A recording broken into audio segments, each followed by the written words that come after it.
जब मैंने वसीम रिजवी के चेहरे पर काली स्याही फेंकी थी तब मुझ पर जो है 188 का केस जो है वो डाला गया था। कुरान शरीफ के लिए जो है केस तो एक बहुत मामूली सी बात है, हम हमारी गर्दन भी जो है वो कटाने के लिए तैयार है इंशाअल्लाह ताला उल अजीज़। जो चीज़ सच है वो सच है और सुप्रीम कोर्ट को भी जो है मैं सैल्यूट करती हूँ, जो याचिका जो है वो कैंसिल करी और उस पर जो फाइन लगाया, हमारा संविधान जो है उसको भी सैल्यूट करती हूँ कि वो भी अभी तक जो है वो सही रास्ते पे चल रहा है और सही का साथ दिया है। जय हिंद दोस्तों, इस वक्त मैं हूँ दबंग नगर सेविका सारा अकरम के साथ। सारा अकरम जी, कुछ दिन पहले आपने जो है वसीम रिजवी, जिसने जो है कुरान की आयत को गलत बताने की कोशिश की थी, उसका आपने मुंह काला किया था और सुप्रीम कोर्ट का एक फ़ैसला आया जिसमें उसकी याचिका को खारिज कर दिया गया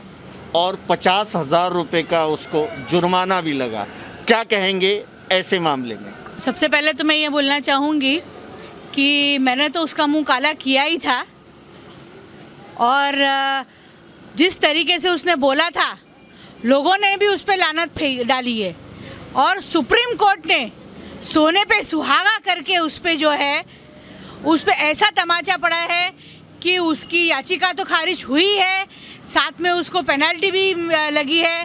तो इसका मतलब यही है कि आज जो 14.5 साल से जो कुरान शरीफ है उसमें ना एक हुरूफ जो है वो एक्स्ट्रा जा सकता है और एक निकाला जा सकता है। ये चीज़ तो सिद्ध हो गई है, ये साबित हो गई है कि ऐसा नहीं हो सकता है, क्योंकि अल्लाह ताला ने खुद ये जिम्मेदारी ली है। कुरान शरीफ की हिफाजत की जिम्मेदारी जो है अल्लाह ताला ने खुद ली गई है।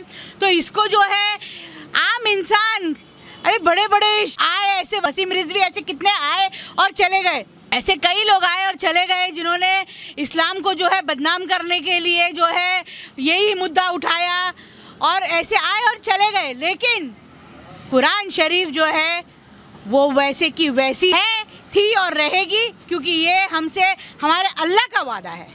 जो चीज़ सच है वो सच है और सुप्रीम कोर्ट को भी जो है मैं सैल्यूट करती हूँ, जो याचिका जो है वो कैंसिल करी और उस पर जो फाइन लगाया, हमारा संविधान जो है उसको भी सैल्यूट करती हूँ कि वो भी अभी तक जो है वो सही रास्ते पे चल रहा है और सही का साथ दिया है। तो कहीं ना कहीं अब आप इस बात से खुश हैं कि इस तरह के आदमी पे आम इंसान ने तो लानत भेजा ही, इसके साथ साथ जो ऑनरेबल सुप्रीम कोर्ट में वो याचिका गई और वो बिल्कुल भी नहीं टिकी।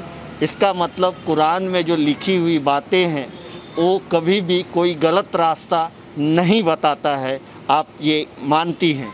बेशक ये मानती हूँ, इसीलिए उस टाइम पे मैंने उसका वसीम रिजवी का मुंह जो है वो काला किया था।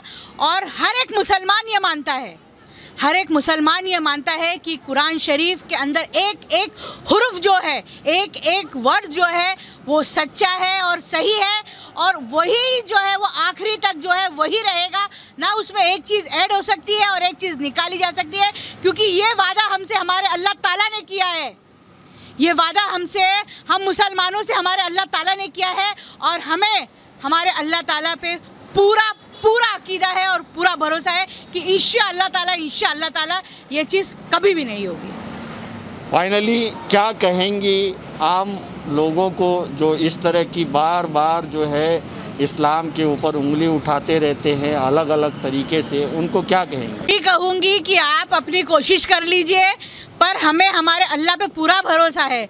मुद्दई लाख बुरा चाहे तो क्या होता है, वही होता है जो मंजूर खुदा होता है। मैं ये भी बोलना चाहती हूँ कि जब मैंने वसीम रिजवी के चेहरे पर काली स्याही फेंकी थी तब मुझ पर जो है 188 का केस जो है वो डाला गया था।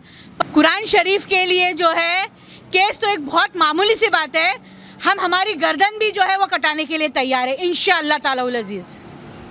तो दोस्तों, ये थी दबंग सारा अकरम। इन्होंने ये कहा कि हमने तो उसके चेहरे पे काली स्याही, यानी उसकी तस्वीर पे, वसीम रिजवी की तस्वीर पे काली स्याही फेंकी थी और यकीन जानिए दोस्तों, उसको करीबन 5 मिलियन लोगों ने देखा था और सारे लोगों ने उस वसीम रिजवी पे लानत भेजा था। यहाँ तक कि उसके फैमिली कि लोगों ने भी उसका साथ छोड़ दिया था और वो ये ज़रूर कहता था कि कानून में हम जाएंगे, सुप्रीम कोर्ट में जाएंगे और वहाँ से हमको ये मिलेगा। लेकिन supreme court, honourable supreme court ने इस मामले को खारिज कर दिया, उस पे पेनल्टी मारी।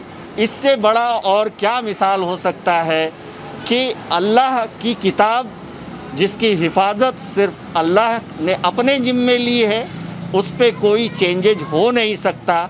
सुप्रीम कोर्ट ने भी इस बात को साबित कर दिया।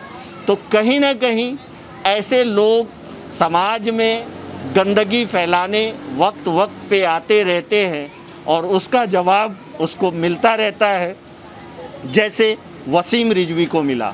हमें उम्मीद है कि आने वाले दिनों में फिर से ऐसी कोई घटना देखने को नहीं मिले, और अगर कोई घटना हुई तो उसके लिए अल्लाह सबका देखने वाला है, सबका सुनने वाला है और कुरान की हिफाजत अल्लाह करने वाला है। तो हम इंसान को उसकी फ़िक्र करने की ज़रूरत नहीं। आखिर मैं इतना ही कहूँगा, आप सब एक दूसरे को दुआओं में याद रखें, हमें भी दुआओं में याद रखें, अपना ख्याल रखें। Thank you so much.